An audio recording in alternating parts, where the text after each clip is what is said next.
بسم اللہ الرحمن الرحیم۔ حضرت علی رضی اللہ عنہ نے فرمایا، جب کسی کو اقبال نصیب ہوتا ہے تو دوسروں کی خوبیاں بھی اس سے منسوب کر دی جاتی ہیں، اور جب زوال آتا ہے تو اس کی ذاتی خوبیوں کا بھی انکار کر دیا جاتا ہے۔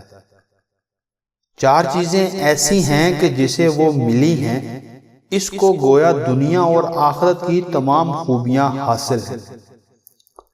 اول راست گوئی، دوم امانت داری، سوم حسن خلق، پیٹ کو حرام سے بچانا، ظاہر جمال اور خوبی حسن صورت اور باطنی جمال و زینت حسن سیرت کا نام ہے۔ تکبر، ظلم اور فخر کی خصلتوں میں ذرا بھر بھی خوبی نہیں ہے۔ جہالت کی بات کہنے میں کچھ خوبی نہیں، ایسا ہی حق سے چپ رہنے میں کوئی بلائی نہیں۔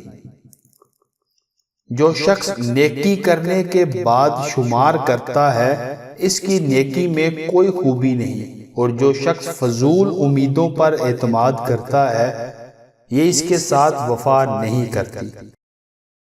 یہ کچھ خیر و برکت کی باتیں نہیں کہ تیرا مال اور اولاد زیادہ ہو، بلکہ خیر اور خوبی اس میں ہے کہ تیرے عمل صالح زیادہ ہوں اور تجھ میں تقوی اور بردباری بڑی ہوئی ہو۔